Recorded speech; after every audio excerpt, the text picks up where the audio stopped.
Ya, hanya dia yang bilang terima kasih di dalam macam tidak ada terima kasih. Terima kasih. Tidak terlalu lama. Nah sekarang kita masuk pada yang berikut. Supaya kita bisa lanjut yang lebih lama sebentar ini kalian dengan ini di sini.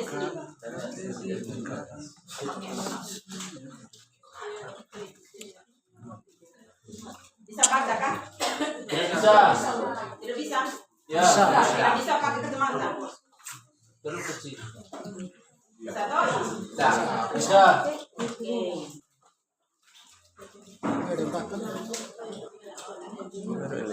Oh iya, saya kasih contoh, tidak apa-apa. Nanti mereka kerja di matematika sepertinya aja contoh. Apa itu CP? Selesai. Kalau anak di kelas tanya ulang begini, anak tidak tahu, jangan marah. Kenapa kita dalam ruangan ini barusan selesai? Kompetisi yang kita capai. Ya? Di akhir? Pasti. Jadi sekarang ini cek di setiap fase. Oh, aduh ini berat. Ini CP khusus untuk ini contoh mata pelajaran bahasa Indonesia fase A kelas 1 elemennya membaca dan menulis. Capaian pembelajarannya ini saya harus kasih perkecil ya supaya teman-teman yang ini yang terbesar ada di situ tuh sampai ada CP di situ. Ini bisa. Capaian pembelajarannya peserta didik mampu bersikap Membaca dari pemirsa yang menunjukkan minat teks dengan membaca atau pirsa. Oke. Belum iya, itu belum iya. Itu CP-nya ya. Belum huruf. La Ini nih. Tadi kan ini CP-nya ya. Yang mau kita analisis menjadi ya TP. Nah, di dalam penyusunan TP itu ada berapa tadi? Kita rumuskan ada berapa komponen? Apa dan apa? Kompetensi. Perhatikan ke depan. Di sana itu peserta didik mampu membaca kata-kata yang dikenal sehari-hari dan fasih. Masih ada lagi di bawah, peserta didik mampu memahami informasi dari bacaan dan tayangan yang dipirsa tentang diri dan lain-lain itu ke bawah. Nah, yang di atas ini yang saya sudah kasih tanda merah itu tuh, itu yang disebut kompetensinya membaca. Sedangkan ini ke sana tuh kata-kata yang dikenal sehari-hari itu tuh adalah materi atau konten materi, lingkup materinya. Jadi dalam alurnya nanti itu teman-teman itu tuh berusaha sebagaimana mungkin supaya kompetensinya ini tercapai.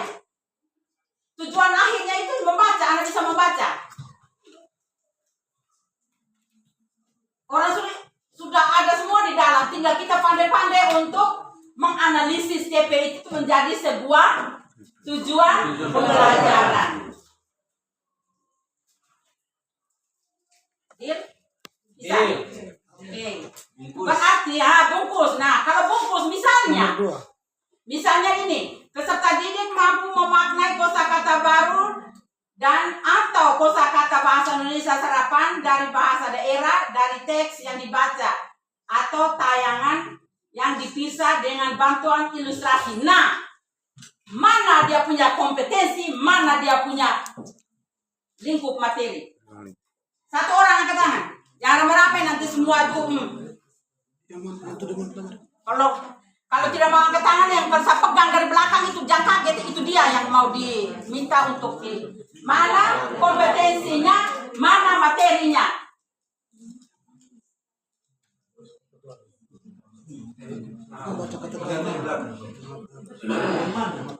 Kira mana kompetensi, mana materi. Dari ini ke bawah.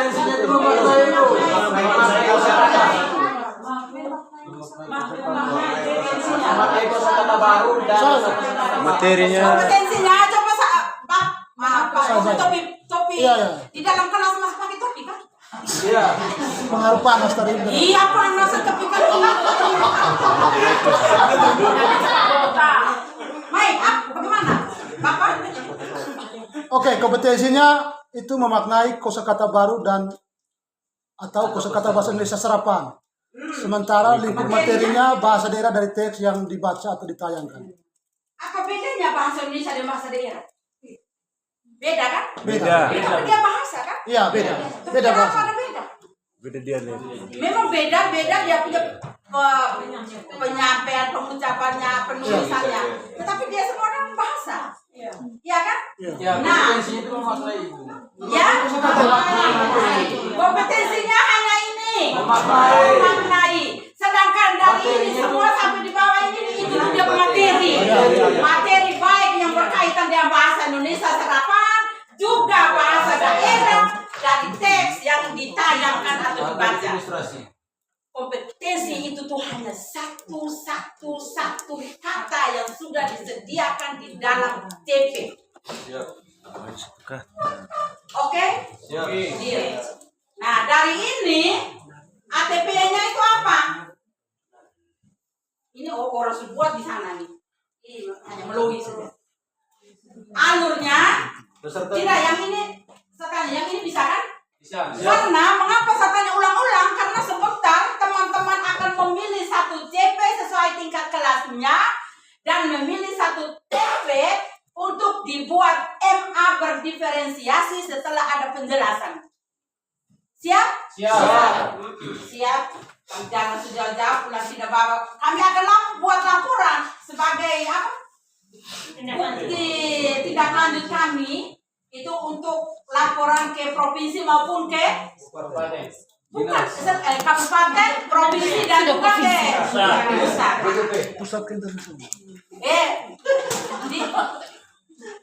Di bawah pusat itu penting. Iya, provinsi. Lebih dulu kabupaten itu penting. Oke. Lanjut. Apa kepanjangan dari ATP? Satu, peserta didik mampu Dua, tidak mampu membaca kata. Peserta didik mampu membaca kata. Mengapa alurnya ada di sini? Itu kira-kira apa tuh? Mengapa dia buat alurnya begini? Coba. Mengapa dia buat alurnya begitu?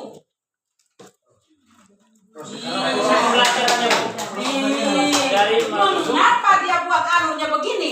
Buat alur begitu supaya tujuan pembelajaran dan capaian pembelajaran itu tuh dapat. Mana tujuan pembelajaran sampai dia buat alurnya begini? Ya itu alur tujuan pembelajaran itu. Ini ada ini nih, dia punya TP-nya ada ini nih. Sedang ada tertulis nih, tidak mau baca juga nih. Aduh, kesian ini. Diambil dari TP-nya saya hanya sengaja membalikan pertanyaan, maka cerai-berailah kita. TP peserta didik mampu membaca kata-kata yang dikenali sehari-hari dengan fasih. Nah, di ini nih yang kompetensinya mana tadi? memaknai. Lingkup materinya mana?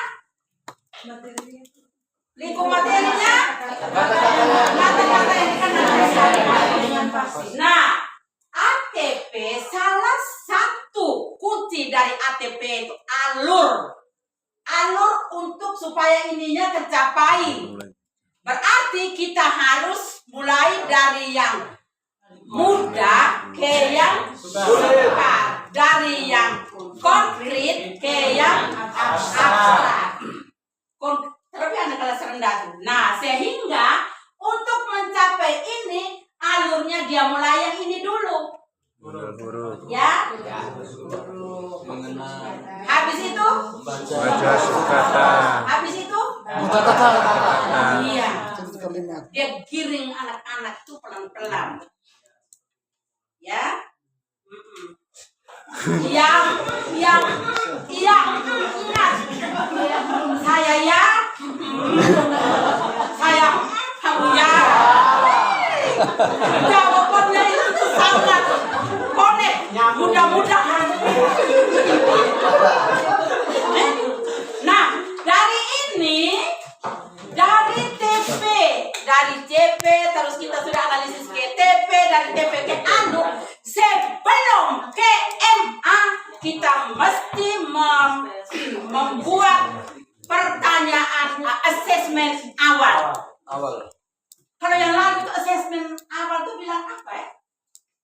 asesmen awal. Penilaian awal. Apa sih? Bukan bisa suruh masuk ke kumer ini nih, ke kurkungan ini kan penilaian awal. Penilaian. Asesmen diagnostik. Ya, pertanyaan dia sekarang dia bukan, dia tidak merubah, tetapi dia hanya belok, dia punya ganti, dia punya baju itu menjadi asesmen awal yang terdiri dari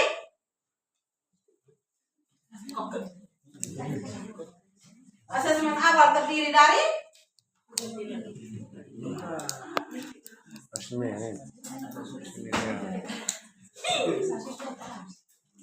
pertanyaan diagnostik. Ya, pertanyaan diagnostik. Apa-apa saja yang ada di dalamnya? Pertanyaan diagnostik itu sama dengan asesmen awal. Ya, Kognitif. Kognitif dan Afektif. Iya, afektif.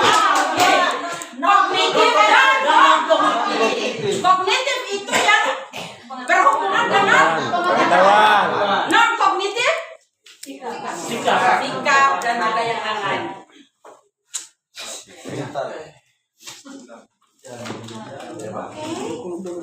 Sampai di sini yang ini. Paham ini dulu Ya. Aman? Aman. Jadi kalau bilang pertanyaan diagnostik itu, kita sekarang mulai hari ini nih bilang lagi asesmen. Pertanyaan diagnostik itu yang dulu kalau anak masuk pertama ke tahun ajaran baru di setiap kelas, kalau guru kepala sekolah sudah bagi, itu pasti ada asesmen awal yang untuk itu untuk mengetahui secara keseluruhan kesiapan peserta didik. Tapi kalau yang ini yang khusus sehubungan dengan pembelajaran yang akan berlangsung. Saya bisa absen anak-anak. Anastasia, saya kurang sehat bu. Mereka jawab, saya bilang kamu jawab saya perasaan. Anastasia, bahagia. Dari situ kan kita sudah bisa tahu. Saya tidak makan pagi. Saya sedih kenapa? Saya belum sarapan. Nah, berarti bagaimana sebentar? Yang mereka jawab seperti itu, kita guru ini mengumpulkan supaya sebentar kita melakukan kegiatannya.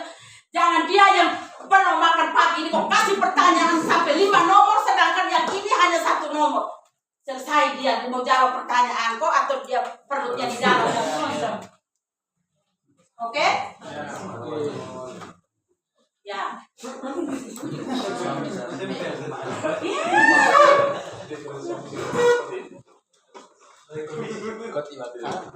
Nah ini asesmen awal. Instrumennya asesmen digunakan di checklist. Ini untuk yang tadi tuh. Yang tadi kan karena ada ini nih mengenal huruf, membaca 10 kata ya. Nah, jadi ini yang mengenal huruf dia cetak. Ini contoh saja ya. Nah, kita sesuaikan kembali dengan si kondom. Situasi dan Ya. kondisi dan domisili. Iya, situasi Kondisi dan domisili. di mana kita berdomisili, yang dom belakang itu domisili. Jangan pikir yang lain. Oke, jadi di situ itu yang ini. Terus yang ini non kognitif, mulai tanya yang di luar pengetahuan tadi. Ya, yang kognitif pertanyaan sesuai mengarah ke TP tadi itu, materi tadi. Nah, sedangkan yang non kognitif itu di luar itu, sesuai dengan apa yang mau ditanyakan oleh guru. Sampai di sini selesai, bisa? Oke, sekarang saya bagi ini. Bisa ya kita berapa menit? Saya bagi ini teman-teman duduk sesuai dengan fase. Ambil salah satu TP, kamu buat seperti ini tadi. Dari pertama tadi. Atau bagi ibu bagi saja karena ini kan hanya kelas tinggi kelas rendah fase bagi sekelompok 3 fase. Fase A, fase B, fase C begitu. Ya kelas tinggi yang hadir di sini kelas berapa yang hadir? Kelas 3, 4, 5, 6. Berarti fase apa? Fase C. Fase C 5, 6, fase 4, fase Kelas satu B. yang kelas rendah kelas berapa? Fase A. Oke. Jadi begitu saja. Saya kasih ini dengan dia punya contoh ini dengan dia punya LK. Kira-kira ada berapa sekolah? 14 bagi berapa? Jatuh banyak-banyak bikin berapa kan? 14 bagi berapa? Menghasilkan yang Bagi 3 Ibu. Bagi 3 jadinya. Jadi nanti Oh, kerjanya per fase Ibu. fase B hanya 1 orang saja kesempatannya seperti ini. Ada 2. Ya nanti. Mari sudah duduk berdiri. Kita jangan lagi duduk manis begini macam dengar orang pidato. Sekarang kita balik sudah ini. Kepala sekolah bergabung di dalam ya. Nah itu tadi. Fase D. Mana fase? Sekolah saja. Mana fase A?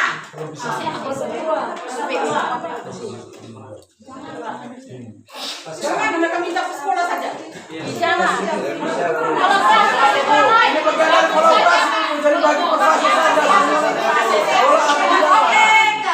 Siapa yang mengusulkan per fase?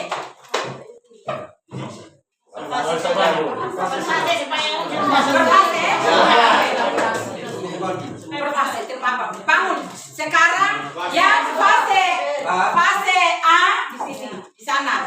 Fase B di sini. Fase D di sini. Oke. Oke.